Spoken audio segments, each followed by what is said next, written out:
Merci beaucoup. Déjà, alors on va commencer par remercier très chaleureusement Laurence et Christophe pour cette invitation au colloque. Vraiment, on est très honorés d'intervenir dans votre colloque aujourd'hui.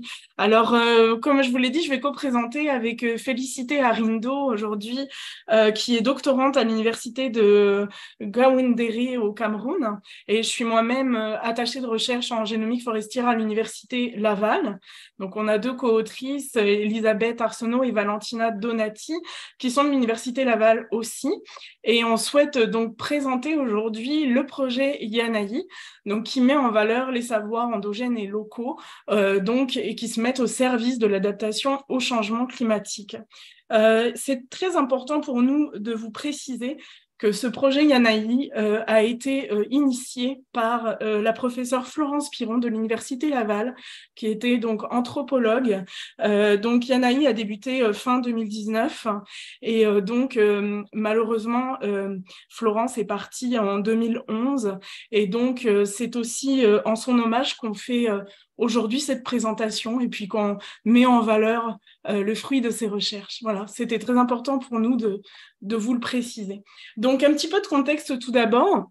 Donc, effectivement, les changements climatiques, on le sait, donc ils transforment les contextes de vie partout sur la planète, mais pas de la même façon et pas avec les mêmes impacts, comme vous pouvez le voir sur cette carte mondiale-là. En général, on a des inégalités environnementales entre les pays du Nord et ceux du Sud, globalement, qui sont vraiment bien connus, je dirais. Et comme vous le voyez, en Afrique, c'est très rouge, donc il y a beaucoup de vulnérabilité au niveau de l'impact des changements climatiques. Et donc, on peut noter aussi Afrique et Haïti, là, globalement, qui sont très vulnérables à la désertification et aux inondations. Donc, la problématique globale, la problématique on se situe sur la reconnaissance des savoirs locaux et endogènes. Donc, en fait, généralement, on le sait, là, c'est important, etc. Mais sauf que le potentiel de contribution des communautés qui sont particulièrement vulnérables au changement climatique, eh bien, ils sont vraiment sous-explorés, sous-exploités, si je puis dire aussi, à ce jour.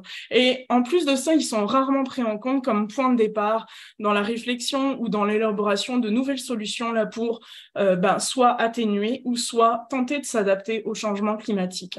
Alors le projet Yanaï, c'est le développement d'une approche théorique qui est basée donc sur l'écologie sociale, la justice cognitive. Donc c'est quoi la justice cognitive? C'est le fait que on met en évidence, on prône le fait que c'est un principe éthique qui vise à démocratiser les savoirs locaux et endogènes. Voilà, et ça implique une transformation, on bouscule un peu les concepts de propriété privée, d'expertise et de droit en justice cognitive. Donc le projet Yanaï, il visait de façon primaire à mettre en lumière, à diffuser en libre accès et d'archiver aussi de manière pérenne les savoirs locaux et endogènes, donc issus de certaines communautés d'Afrique francophone et d'Haïti aussi, qui sont particulièrement vulnérables au changement climatique. Alors, sur les questions posées et sur la méthodologie du projet, alors je vous ai mis ici, vous le voyez sur la diapo, c'est un documentaire qu'on a réalisé à partir de ce projet Yanaï-le. Donc, c'est une vidéo de 30 minutes. Donc, on ne va pas aujourd'hui visualiser 30 minutes de vidéo, mais je voulais vous partager bien, une partie de cette vidéo-là qui est comptée par Valentina Donati, donc une de nos collaboratrices. Donc, je vais partir la vidéo, puis vous me dites s'il y a un souci au niveau de la visualisation. Normalement, ça devrait être bon.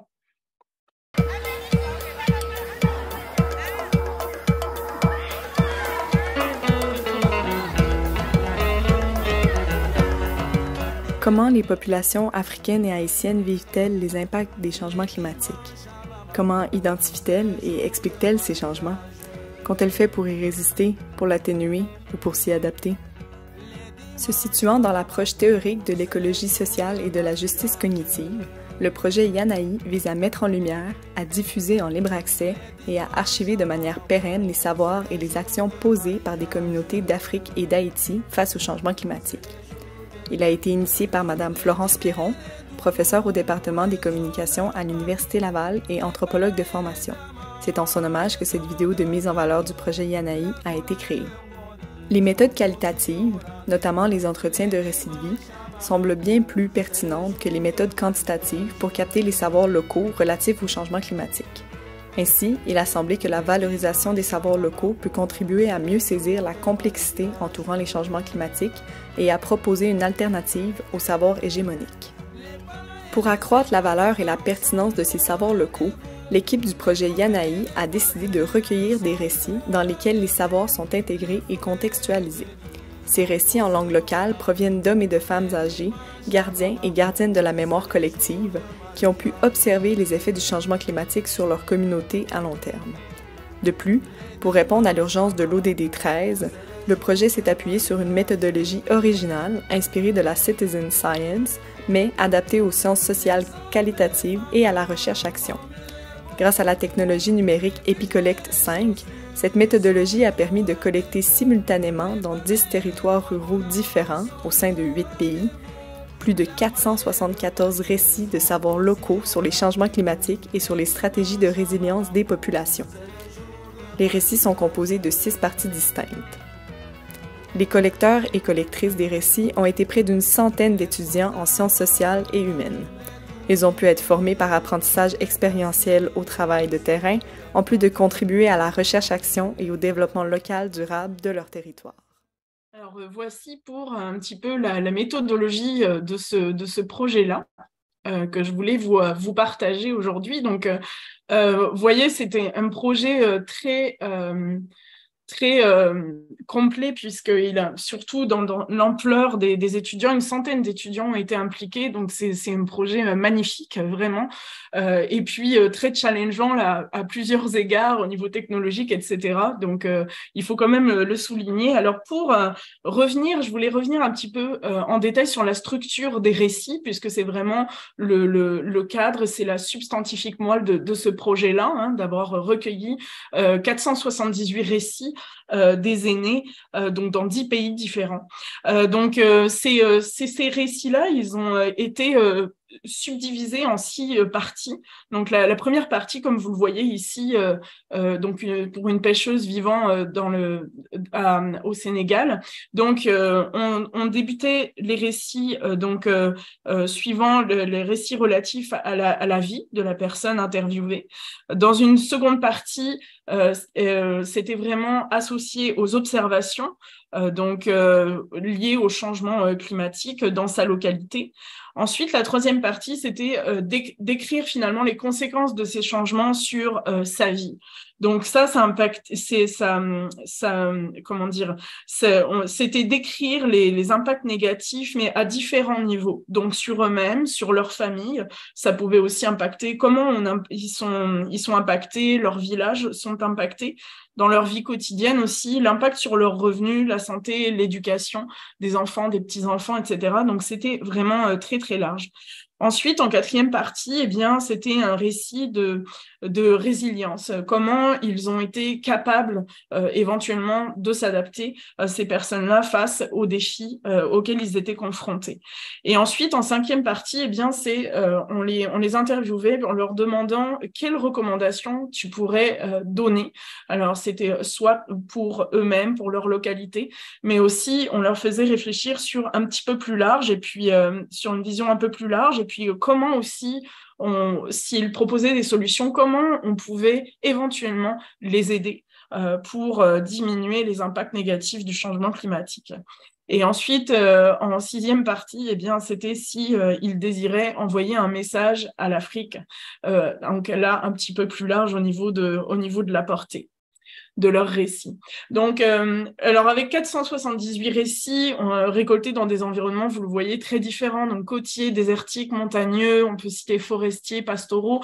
Et effectivement, on a une panoplie de réalités locales, mais aussi une panoplie de solutions qui sont proposées et qui sont adaptées à leur localité, effectivement. Donc, effectivement, on a une grande diversité de mesures d'adaptation. Alors, avec Félicité, on a quand même essayé de sortir ce qui nous paraissait le plus les grandes lignes, je dirais, les plus importantes en termes d'adaptation.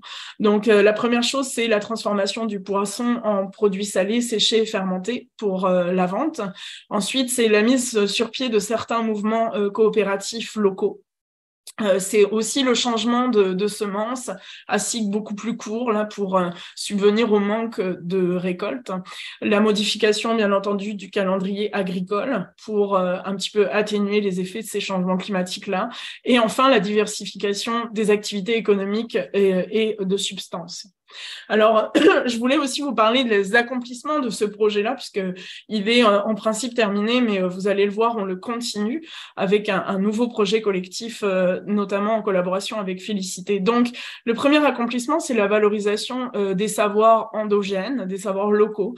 Et c'est bien entendu reconnaître l'étendue aussi et la valeur scientifique de ces savoirs-là.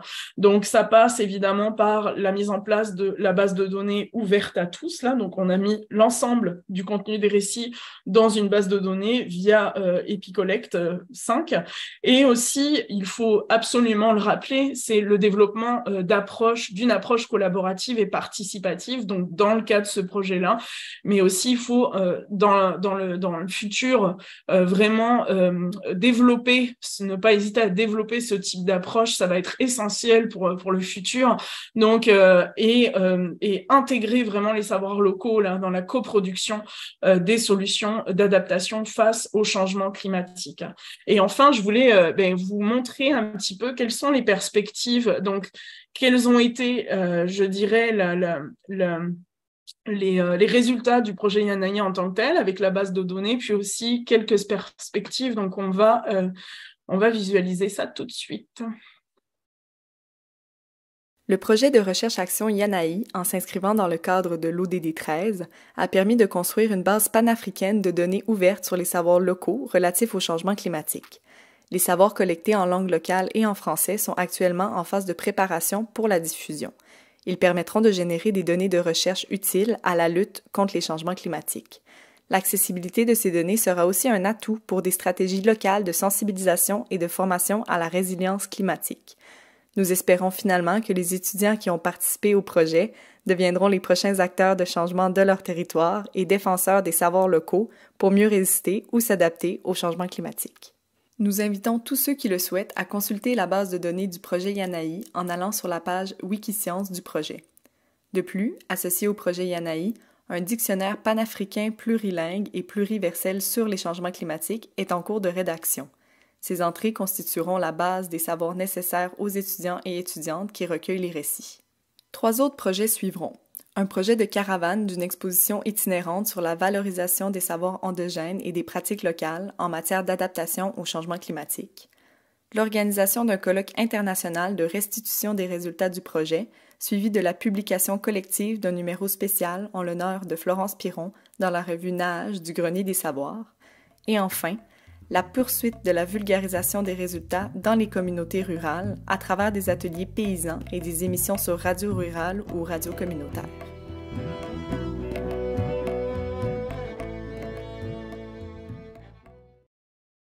Alors voici pour vraiment ce qui est ressorti du projet Yanayi. Je vais maintenant céder la parole à Félicité parce qu'on vous avait pu voir dans la courte vidéo que effectivement une des choses qu'on voulait continuer à développer suite au projet Yanayi, eh bien ce sont des activités de vulgarisation.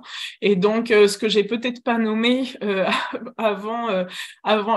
tout début de la présentation, c'est que Félicité et moi-même sommes membres leaders d'un réseau international étudiants pour le climat, pour lesquels UNICE, donc c'est vraiment développé par l'Université Laval, mais on est en co-construction avec plus de 10 universités partenaires dans le monde présentement.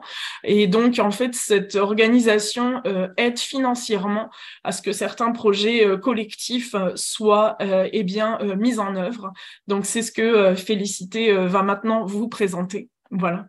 Félicité, je te laisse la parole et ouvre ta cam et puis je vais passer les slides pour toi. Ok, merci beaucoup de me passer la parole. J'espère que vous me recevez. Oui, très bien. Oui, oui, Ok, d'accord. soit très bien. Donc, le projet de vulgarisation, le résultat du projet Yanaï dans 3 pays d'Afrique est un projet collectif actuel soutenu par le réseau international des étudiants pour le climat, comme Pardonnez-moi, Claire le disait tantôt, et pardonnez-moi, qui fait suite vous au... m'entendez? Excusez-moi. Félicité à toi. Oui, je vous entends. Oui, c'est l'ennuyeur de service, hein, c'est mon rôle. Est-ce que vous pourriez, avant, euh, cesser le partage d'écran, Claire, Oui. de façon à ce qu'on puisse voir votre collègue? Parce qu'en fait, on la voit en ligne, en petit, mais on ne la voit Ok. pas ici dans la salle. Ouais, c'est bon. Voilà, je suis désolé hein, de vous avoir coupé, félicité. Mais ça aurait été dommage qu'on ne puisse pas vous suivre en vous voyant. Donc là, maintenant, on voit Non, il n'y a pas de souci. félicité. Et vous allez donc pouvoir partager le document, j'imagine, qui concerne Félicité, c'est ça? C'est un autre document? Non, Christophe, en fait, c'était sur les mêmes C'est le même. diapositives. Hein, c'est le Ouais. même. Bon, moi, j'ai rien compris. Non, Pardonnez-moi. c'est pas grave. Je repartage. Il n'y a pas de souci. Alors, ah oui, mais là, attends, je peux pas à partir de la diapo.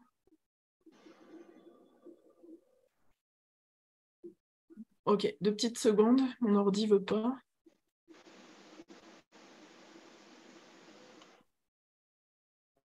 Ok.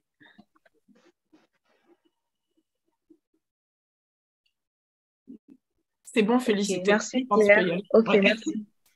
D'accord. Donc, je disais que le projet de vulgarisation des résultats du projet Yanaï dans 3 pays est un projet collectif actuel qui est soutenu par le réseau international des étudiants pour le climat, comme Claire le soulevait tantôt. Et ce projet fait effectivement suite au projet Yanaï. Donc, à travers ce projet de vulgarisation, nous comptons vulgariser sous forme de sensibilisation et d'exposition multimédia les résultats du projet Yanaï auprès de différentes cibles situées dans 3 pays d'Afrique, donc le Bénin, le Cameroun et le Sénégal.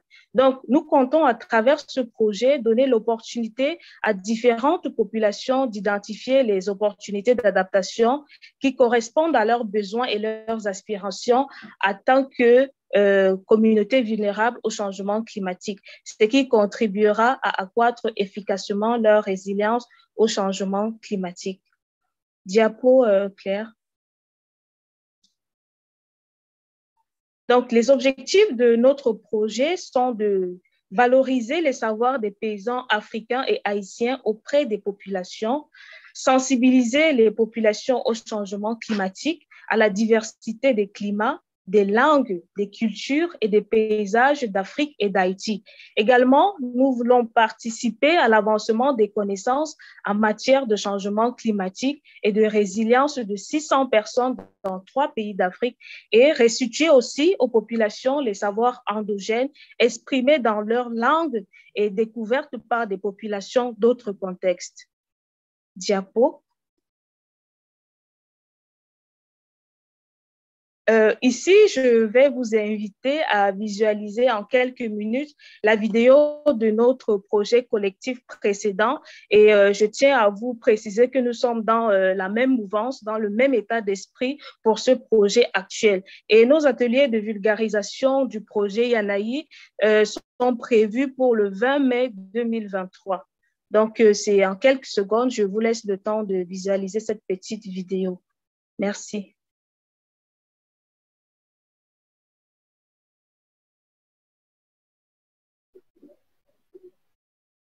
La région de l'extrême nord Cameroun subit de plein fouet les effets du changement climatique, marqué par la dégradation de 8 millions d'hectares de terre, une perte effrénée du couvert végétal, la détérioration de la biodiversité et le stress hydrique des plantations. C'est dans ce contexte que s'inscrit le projet de sensibilisation et de renforcement des capacités résilientes des populations de la localité de Marois face au changement climatique, ayant pour but de réduire les effets du changement climatique dans la localité et aider les populations à mieux s'adapter aux effets dévastateurs du changement climatique dans cette zone. Ainsi, il sera question d'organiser une campagne de sensibilisation à l'égard des étudiants, des élèves du secondaire et des personnes vulnérables.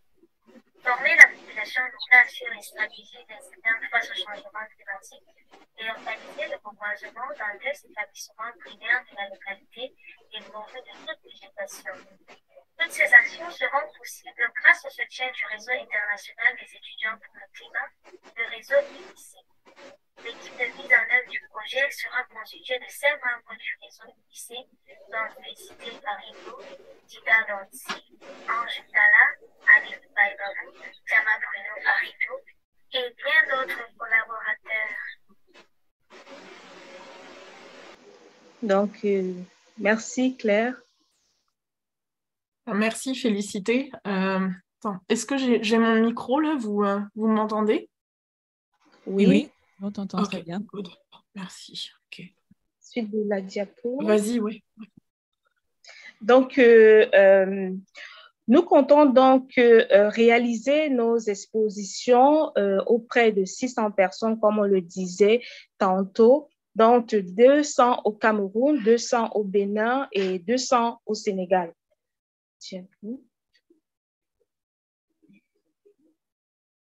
Diapo, voilà. Les ateliers d'exposition des résultats du projet Yanaï seront animés à travers les posters des récits. Vous pouvez visualiser à travers cette diapo les différents récits qui ont été élaborés à partir des récits de la base de données EpiCollect. Donc ça, c'est juste quelques exemplaires. Chaque poster ici représente un récit de chaque pays, comme le projet aura lieu dans 3 pays. Chaque poster que vous voyez a été tiré des récits. Par exemple, nous avons un poster du Sénégal, un autre poster du Cameroun et le 3e du Bénin. Donc, nous avons essayé de visualiser aussi les différentes parties que Claire expliquait tantôt. Donc, la première partie qui fait part du récit de vie de la personne qui a été enquêtée. La deuxième partie, les observations des changements climatiques que la personne a vues pendant, au courant des années, quoi, comme nous avons eu à enquêter des personnes âgées. Donc, ils ont vu les changements climatiques tout au long d'une certaine période. Et enfin, l'aspect des conséquences des changements climatiques sur leur vie et les stratégies de résilience qu'ils ont pu adapter pour pouvoir s'adapter et survivre face aux changements climatiques. Diapo. Donc, ajouté à l'aspect des posters, nous allons aussi dérouler pendant les ateliers de vulgarisation du projet Yanaï des communications de sensibilisation au changement climatique parce que, mis à part le fait de vulgariser les résultats du projet Yanaï, nous voulons aussi mieux les édifier par rapport à la question climatique et leur donner quelques gestes à adopter au quotidien afin de pouvoir eux-mêmes déjà lutter à leur niveau contre les changements climatiques. Vous avez là quelques images de notre projet précédent. Nous avons eu à sensibiliser les étudiants de l'Université de Maroua dernièrement en décembre 2022 par rapport à ces questions-là. Et nous étions aussi dans les établissements secondaires pour sensibiliser les élèves à la question des changements climatiques. Et nous leur avons bien évidemment donné quelques gestes à adopter au quotidien. Et en plus, nous les avons aidés avec des plantes parce que nous avons aussi reboisé ces zones-là avec 200 plantes. Diapo. Donc, quelles sont les retombées attendues du projet collectif? Nous nous attendons à la fin de ce projet à valoriser et améliorer la visibilité des savoirs paysans africains et haïtiens auprès des populations. Aussi, nous voulons éduquer et sensibiliser les populations au changement climatique, à la diversité des climats, des langues et des paysages d'Afrique et d'Haïti, mais aussi au point commun à la transversalité des savoirs africains. Nous nous attendons également à l'avancée des connaissances sur les changements climatiques dans une conception de développement inclusif et participatif. Et enfin, le renforcement des capacités de résilience de 600 personnes dans 3 pays d'Afrique, dont le Cameroun, le Bénin et le Sénégal pour l'instant. Donc, pour la suite de la présentation, je vais repasser la parole à Claire. Merci de votre attention. Merci beaucoup, Félicité. On a réussi la chose technique que tu as partagée, que ça ne prenne pas la Ouais. connexion de Félicité. Donc, pour reprendre un petit peu la suite, simplement vous indiquer l'existence d'un journal qui est développé surtout au niveau québécois, mais qui peut permettre la publication en français et en anglais. C'est un partenaire du réseau Unicé. On a soumis avec Félicité notamment un manuscrit qui a été accepté avec correction mineure qui va paraître au mois de septembre. Donc, si vous êtes intéressé, on vous invite évidemment à consulter cet article-là qui traite du projet Yanayi, bien entendu. Ensuite, pour terminer, alors on souhaite remercier les équipes des projets Yanayi. Donc, vous voyez une photo ici, Florence et ses équipes donc au Canada. Je laisse le soin à Félicité de remercier l'équipe pour le projet collectif en cours. Vas-y, Félicité, tu peux. J'ai les noms aussi, mais vas-y. Donc, merci pour cet honneur que tu me donnes. Donc, l'équipe du projet, effectivement, je tiens aussi à honorer la professeure Florence pour ce fabuleux projet. Et je tiens à rappeler effectivement que j'ai été co-administratrice de la boutique de sciences de Gaoundéré pendant la réalisation de ce projet et à la fois agent de collecte de données pour la région de l'extrême nord au Cameroun. Donc, pour ce projet, nous sommes une équipe de 5 personnes étudiants. Donc, il y a moi-même, Félicité Arindo, Bruno Arindo, Chama, Maïrama Nathalie. Nous avons notre collègue du Bénin qui s'appelle Yakubu Kisira. Nous avons 2 autres collègues du Sénégal. Il y a Abbas Mati et Aziz Abdulaziz Sering Bay Sering. Donc, nous avons donc nos collaboratrices principales qui nous accompagnent, qui vraiment nous donnent des idées et c'est nos mentors, quoi. Et donc, parmi les collaboratrices principales, donc, nous avons Dr Claire Depardieu, Elisabeth Arsenault et Valentina Donati. Donc, merci beaucoup pour ce projet, merci pour la collaboration et merci encore pour cette opportunité de participer au congrès ACFAS.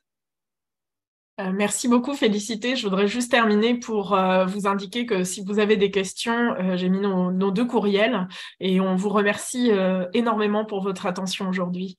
Voilà.